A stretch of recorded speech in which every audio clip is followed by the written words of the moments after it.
Brasil. É fato que existem muitos impostos que devem ser pagos. Nós, inclusive, somos considerados um país que tem uma perversidade nesse sentido, de tributação. Agora, quem deve pagar qual imposto? Que contribuição é devida para este ou aquele profissional? Para responder essas e outras questões sobre tributos, eu convidei uma autoridade no assunto, o advogado, mestre em Direito Político e Econômico pela Universidade Presbiteriana Mackenzie, especialista em Direito Tributário, Gestão Tributária e Comércio Exterior, aperfeiçoamento em Direito Constitucional pela Harvard Law School. Você é insuportável. Presidente da Comissão de Defesa da Cidadania e vice-presidente da Comissão de Contencioso Tributário da OAB São Paulo, o advogado Dr. Anis Kfouri Júnior. Rapaz, que currículo! Satisfação estar com Não você é? aqui, Obrigado, viu? Anis. Obrigado por ter vindo, Satisfação querido. estar aqui Muito com obrigado, você, viu? Prazer. Obrigado. Já nos encontramos ali em off, trocamos um pouquinho de ideia. Esse teu Kfouri, eu tenho muitos amigos Kfouri. É uma família só, Rony. Ah, é? A família Kfouri, que vem da região de Kfur. Eu já fui pesquisar, nós temos o encontro da Tá. família, que é uma região do Líbano, que é Kfur, uma região pequena, e que teve uma forte migração para o Brasil descendente de libaneses. Então a família é uma só, mas é grande. Então volta e meia eu encontro um primo aqui, outro primo lá. Eu tenho 3 amigos. Antônio Carlos Kfouri, Do hospital? do hospital. Meu primo. Ah. Muito, esse mundo é pequeno, você vê como que é? Antônio, um beijo para você, Aliás, meu irmão. um beijo para ele. Então, tava outro parente seu, viajando. o Richard O Kfouri. Richard Kfouri. Richard é como se fosse meu irmão. Muito. Richard, um beijo para você, meu irmão. Aí. Almoçamos outro dia. O Richard? Com o Richard. É meu querido amigo, meu Olha, como esse consultor mundo é automobilístico, pequeno, meu você vê? irmão. Ele meu entende irmão. tudo de carro. É viu? verdade. Ele entende é tudo de verdade. carro. E o Juca. Juca, Então, que é corintiano. Nada, é perfeito. Não, mas esse é o lado bom.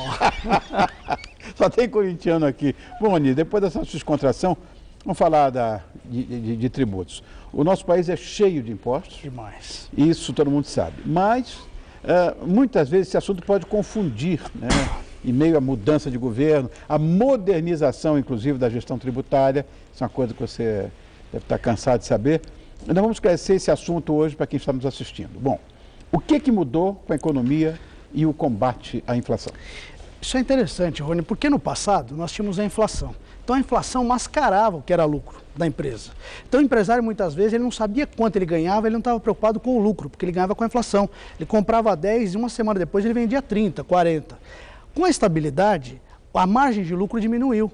A competitividade aumentou, o consumidor passou a saber e comparar preço. Então hoje a gestão tributária da empresa é muito importante para ele aumentar o resultado dele. Antigamente, a gente fazia aquela conta da dona de casa quando ia montar um pequeno comércio. Pegava o custo, mais o lucro que ela queria ter e chegava no preço de venda. Era o custo, tributo e preço de venda. Hoje, essa fórmula matemática muda, porque o preço de venda ele é definido pelo mercado. O máximo e o mínimo, tem uma margem. O consumidor não aceita pagar muito mais e nem muito menos, aquela faixa. Então, o que o empresário tem que fazer? Reduzir custos e reduzir a carga tributária, legalmente. Qual é o grande erro? Muitas vezes, quando a carga tributária é alta, ao invés dele fazer uma gestão tributária, ele cai para a sonegação. E ali ele pode correr o risco de inviabilizar todo o negócio dele. Então, hoje, 2 ferramentas de gestão empresarial que são importantes é reduzir custos, que é a palavra de ordem em toda empresa hoje, e a redução da carga tributária, a gestão tributária. Pagar da melhor forma. Eu dou um exemplo sempre em aula, que eu digo o seguinte, é como se você fosse viajar para um destino e tivessem 3 estradas. Uma estrada tem um pedágio, na outra estrada tem 5 pedágios e na outra estrada não tem pedágio. Não há ilegalidade você escolher o caminho 1, 2 ou 3. Obviamente você tem que avaliar o custo-benefício. Às vezes aquela estrada sem pedágio, você não paga o pedágio, mas ela tem buraco, então não compensa. Às vezes é melhor pagar 1, às vezes é melhor pagar 2. Então isso é a gestão tributária que as grandes empresas já fazem há muito tempo. Mas que o empreendedor, com esse novo modelo econômico que o Brasil tem, deve avaliar para ter resultado melhor para ele. Acho que esse é um ponto que muda muito com essa mudança econômica, com a nova realidade do Brasil. Né? Uma economia mais ativa, acho que isso acaba sendo um foco importante, Rony. Também acho, porque, como eu estava falando antes, essa perversidade tributária faz com que a gente se sinta, às vezes, confiscado dos nossos saberes, porque você espera ter um retorno. Você já paga pela saúde, mas se não tiver um plano de saúde, você está perdido. Se você não tiver eventualmente, colocar seu filho numa escola pública, ao contrário da minha vida, que foi toda em escola pública, que a minha geração tinha que mostrar dar essa satisfação para os pais, né? A escola pública era a excelência. Hoje, o filho entra numa escola pública, sai mais ignorante do que entrou. Segurança, então, nem se fala. Para que vai esse dinheiro? Aí vem uma diferença do nosso modelo com o modelo europeu.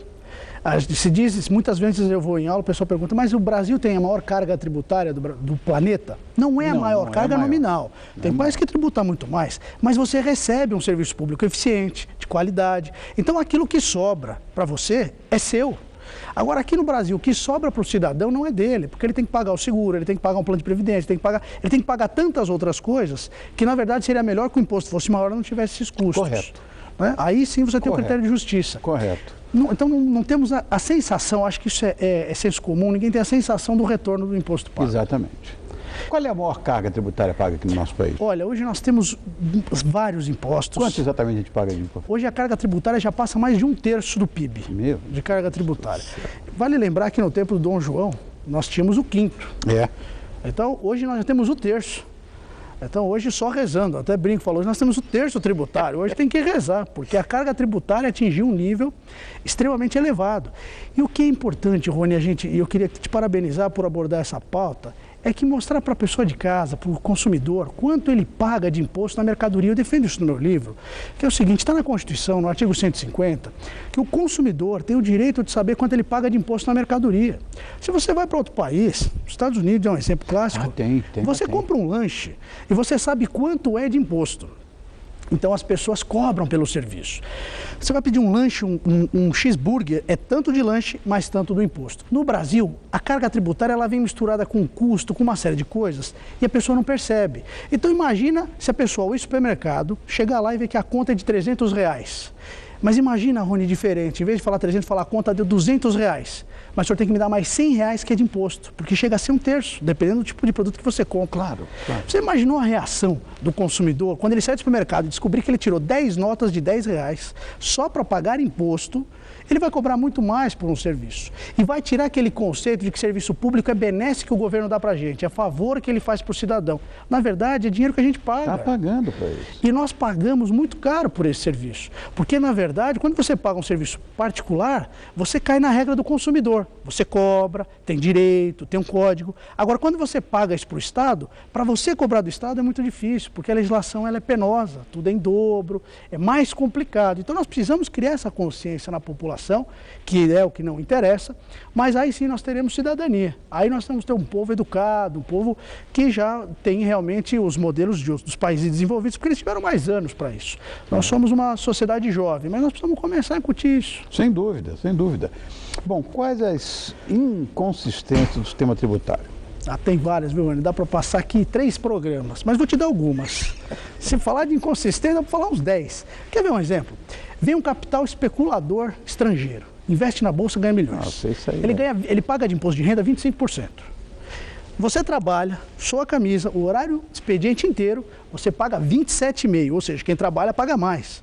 E se você resolve abrir uma empresa, a carga vai para 34%. Então, quer dizer, a gente desestimula o sujeito a ser empreendedor, porque ele paga 1/3 do lucro para o Estado. Exatamente. Então, essa é uma inconsistência. Tem uma outra, eu comecei a defender uma tese, pioneira, talvez sujeita a crítica, mas uma tese que eu coloquei no livro.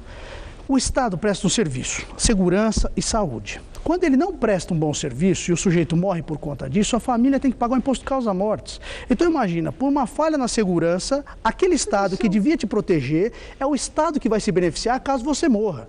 Então, obviamente, o que eu tenho defendido? Que nesses casos, quando comprovada a ineficiência, que a gente tenha a isenção do imposto. Porque você vai dizer assim, mas caberia um pedido de indenização contra o Estado. Pode. Só que para você receber uma indenização do Estado, são anos e anos, décadas. Ao passo que para o filho poder receber aquele carro que era do pai, que ele não queria ter perdido, ele vai ter que pagar o imposto de imediato, porque o juiz no inventário exige o pagamento do imposto para poder liberar o bem. Então, uma parte daquele patrimônio que o ladrão num latrocínio acabou não levando, vai acabar tendo que ir para o Estado. Então você acaba ajudando exatamente aquele que se beneficia daquele que não prestou um bom serviço. Então nós precisamos começar a tocar no bolso, porque assim vem a resposta do Estado. Quando a gente mexe nas finanças, é a parte do que mais dói do corpo, né? O bolso. Então, portanto, é uma forma de nós criarmos justiça. O que acho que a população sente é injustiça. E acho que o pagar por alguma coisa que você recebe e não cobrar por uma situação que é injusta, quer dizer, aquele que tinha que cuidar da nossa segurança não cuidou e ainda nós temos que pagar para aquela pessoa. Acho que é um pouco de incoerência. Tem várias outras, mas daria para falar muito. Eu tenho tanta dúvida, tanta coisa para te perguntar e a moça está fazendo assim para mim, é doído isso, viu? Mas nós temos que marcar a sua volta, então. Com prazer, Rony. Porque tem muita coisa que ficou ainda no ar e que eu preciso saber e quem está me assistindo também. Então você vai prometer no ar que volta. Seu pedido é uma ordem, viu? Um prazer estar aqui com você. Obrigado, Anísio. Olha, Satisfação. Quero agradecer muito a presença do advogado tributarista, presidente da Comissão de Defesa da Cidadania, da Ordem dos Advogados do Brasil, aqui de São Paulo, doutor Anísio Kfouri Júnior, que é parente de queridíssimos amigos meus. Foi um quase encontro de família hoje aqui. Não é? E por isso que eu gastei tanto tempo falando do Antônio Carlos, não é? Falando do Richard. Deixa eu ver seu livro. Muito obrigado. Esse aqui é o seu. Aqui, ó. Essa questão de trazer. Aí eu fiz um curso completo tentar esclarecer um pouco, desmistificar um pouco esse mundo tributário. Obrigado, Anísio, mais uma vez. Eu te agradeço, viu? Satisfação. Olha, no próximo bloco tem mais um capítulo da série Saúde e hoje o assunto interessa muito mais a você, bonitão. Câncer de próstata. Você não pode nem pensar em perder essa entrevista. Espero que eu volto já. Se quiser pode acessar o nosso site www.tvgazeta.com.br/todo seu. Volto já.